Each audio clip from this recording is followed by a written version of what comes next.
ಇದೊಂದು ಸುಂದರವಾದಂಥ ಝೆನ್ ಕತೆ. ಟೋಕಿಯೋದ ಹತ್ತಿರ ಮೋರಿಂಜಿ ಅನ್ನುವಂಥ ಒಂದು ಝೆನ್ ಮಠ ಇತ್ತು. ಅಲ್ಲಿ ಗುರುಗಳ ಬಳಿ ಅನೇಕ ಶಿಷ್ಯರು ಬರ್ತಾಯಿದ್ರು. ಜೀವನ ನಡೆಸೋದು ಹೇಗೆ ಅಂತ ವಿಧಾನಗಳು ಕಲಿತಾಯಿದ್ರು. ಮಠದಲ್ಲಿ ಯಾರೂ ಸೇವಕರಂತಿಲ್ಲ. ಎಲ್ಲ ಕೆಲಸಗಳನ್ನು ಶಿಷ್ಯರೇ ಹಂಚಿಕೊಂಡು ಮಾಡಬೇಕಾಗಿತ್ತು. ಕೆಲವರು ಅಡುಗೆ ಮಾಡಿದರೆ, ಕೆಲವರು ಪಾತ್ರೆ ತೊಳಿತಾಯಿದ್ರು, ಮತ್ತು ಕೆಲವರು ಕರ್ತವ್ಯ ಆಶ್ರಮವನ್ನು ಶುದ್ಧ ಮಾಡೋದು, ಇನ್ನು ಕೆಲವರು ಬಂದವರು ನೋಡ್ಕೊಳ್ಳೋದು.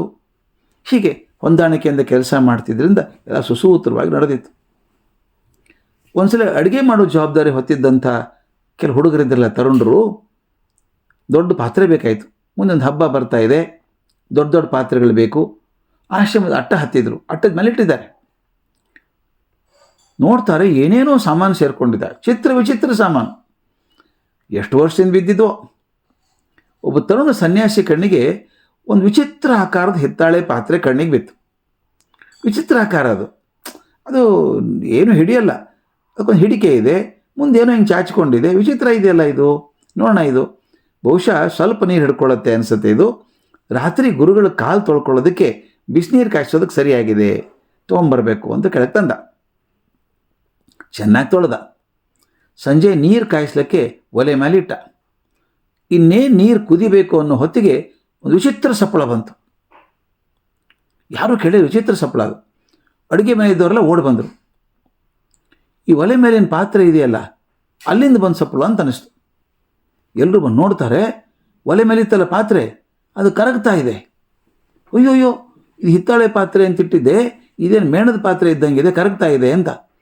ಕರಗುವಾಗ ತರತರ ಸಪ್ಪಳ ಮಾಡ್ತಾಯಿದೆ. ಒಂದು ಕ್ಷಣದೊಳಗೆ ಅದು ಪೂರ್ತಿ ಆವಿ ಆದಂಗೆ ಆಯಿತು. ನಂತರ ಆವಿ ಕೆಳಗೆ ಬಂತು. ನೆಲದ ಮೇಲೆ ಗಟ್ಟಿಯಾಗಿ ಕೂತ ತಕ್ಷಣ ಒಂದು ಪ್ರಾಣಿ ಆದಂಗೆ ಆಯಿತು. ಎಲ್ಲ ಇವನ ವಿಚಿತ್ರ ಅಲ್ವಾ?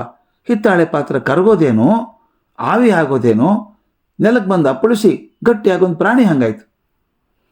ಒಂದು ಬೆಕ್ಕಿಗಿಂತಲೂ ಸ್ವಲ್ಪ ದೊಡ್ಡ ಪ್ರಾಣಿ ಆಯಿತು. ನೋಡಿ, ವಿಚಿತ್ರ ಅದು.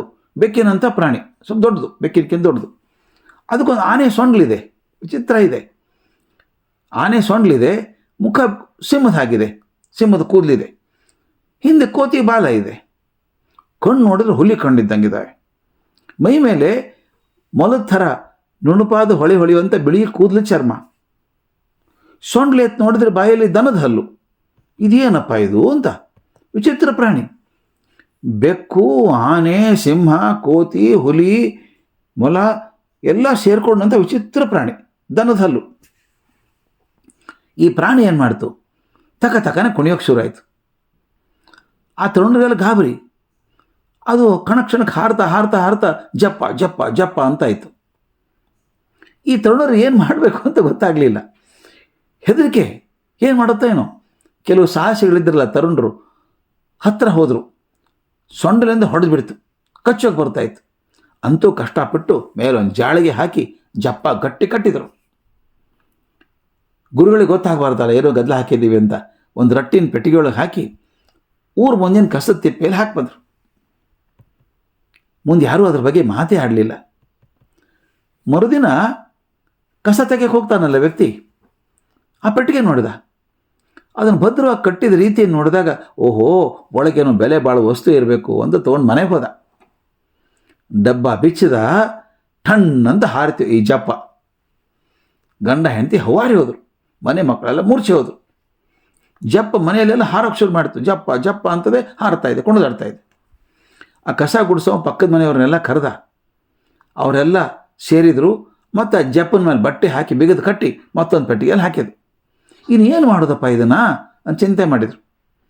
ಹಾಗೆ ಹೊರಗೆ ಹೋಗಿದ್ರೆ ಮತ್ತೆ ಯಾರಿಗಾದರೂ ತೊಂದರೆ ಮಾಡಿತು ಅಂತ ಕಸ ಗುಡಿಸೋ ಏನು ಮಾಡಿದ, ಆ ಪೆಟ್ಟಿಗೆನ ಎತ್ಕೊಂಡು ಜೈನ ಗುರುಗಳಿದ್ರಲ್ಲ ಮೋರಿಂಜಿ, ಅಲ್ಲಿಗೆ ಬಂದ. ಗುರುಗಳನ್ನೇ ಕೇಳೋಣ, ಅವ್ರೇನು ಹೇಳ್ತಾರೆ ಹಾಗೆ ಮಾಡೋಣ ಅಂತ ಉದ್ದೇಶ. ಆಗ್ತಾನೆ ಗುರುಗಳ ಉಪನ್ಯಾಸ ಮುಗಿದಿತ್ತು. ಎಲ್ಲ ಶಿಷ್ಯರು ಕೂತಿದ್ದಾರೆ. ಈತ ಬಂದು ಗುರುಗಳ ವಿಷಯ ತಿಳಿಸ್ದ.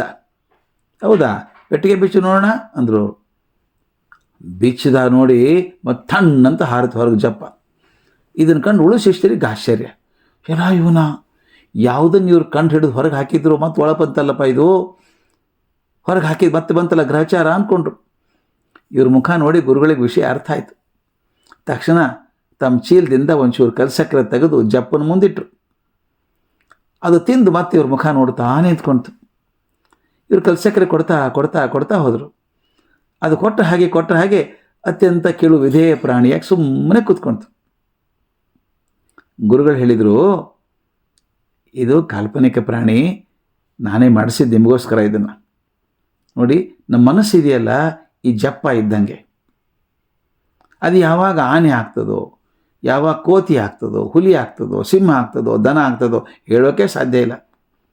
ನಮ್ಮ ನಡವಳಿಕೆ ಹಾಗೆ ಅಲ್ವಾ? ಕೆಲವು ಸಲ ಆನೆ ಥರ ಇರ್ತೀವಿ, ಕೆಲವು ಸಲ ಕೋತಿ ಥರ ಇರ್ತೀವಿ, ಹುಲಿ ಥರ. ಅದು ಹೇಗಿರ್ತದೆ ಅಂತ ಹೇಳೋದು ಕಷ್ಟ. ಅದನ್ನು ಒತ್ತಿ ತುಳಿದು ಪೆಟ್ಟಿಗೆಯಲ್ಲಿ ಇಟ್ಟಷ್ಟು ಕ್ರೂರಿ ಆಗ್ತಾ ಹೋಗುತ್ತೆ. ಅಂದರೆ ನಿಮ್ಮ ಮನಸ್ಸನ್ನು ಎಷ್ಟು ಒತ್ತಿಡ್ತೀರೋ, ತಡೆದಿಡ್ತೀರೋ, ಒತ್ತಡದಲ್ಲಿ ಇಡ್ತೀರೋ ಇನ್ನಷ್ಟು ಕ್ರೂರಿ ಆಗ್ತಾ ಹೋಗುತ್ತೆ.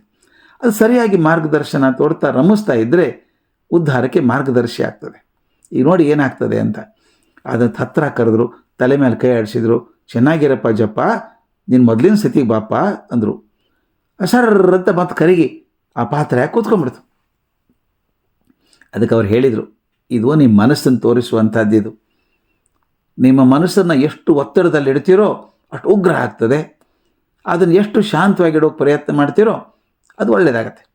ಅದಕ್ಕೆ ಮನಸ್ಸನ್ನು ಅತಿ ದಮನ ಮಾಡೋದು ಸರಿಯಲ್ಲ, ಪೂರ್ತಿ ಹಾಗೆ ಬಿಡೋದು ಸರಿಯಲ್ಲ. ಮನಸ್ಸಲ್ಲಿ ನಿಗ್ರಹದ ಹದ ಇರಬೇಕು. ಆ ಹದ ಇದ್ದರೆ ಮನಸ್ಸನ್ನು ಚೆನ್ನಾಗಿಟ್ಕೋಬೋದು. ನಮಗೂ ಅದೇ ವಿಚಾರ ಅಲ್ವಾ? ನಮ್ಮಲ್ಲೂ ಒಂದು ಜಪ್ಪ ಕೂತ್ಕೊಂಡಿದೆ ಒಳಗಡೆ. ಅದು ಯಾವಾಗ ಆನೆ ಆಗುತ್ತೆ, ಯಾವಾಗ ಹುಲಿ ಆಗುತ್ತೆ, ಯಾವಾಗ ಕೋತಿ ಆಗುತ್ತೆ ಹೇಳೋಕ್ಕೆ ಸಾಧ್ಯ ಇಲ್ಲ. ಅದು ಆಗ್ತದೆ ಅನ್ನೋದು ಮನಸ್ಸಲ್ಲಿ ನೆನಪಿಟ್ಕೊಂಡು ನಿಧಾನಕ್ಕೆ ಕಾಪಾಡಿಕೊಂಡ್ರೆ ಜಪ್ಪ ನಮ್ಮ ಹದದಲ್ಲಿ ಇರ್ತದೆ. ಎಲ್ಲಿವರೆಗೂ ಜಪ್ಪ ನಮ್ಮ ಹದದಲ್ಲಿದೆಯೋ ನಾವು ಕ್ಷೇಮವಾಗಿರ್ತೀವಿ. ಯಾವಾಗ ಜಪ್ಪ ನಮ್ಮ ಹದವನ್ನು ದಾಟಿ ಹೊರಗೆ ಬರ್ತದೋ ನಾವು ತೊಂದರೆ ಸಿಕ್ಕಾಕೊಳ್ತೀವಿ.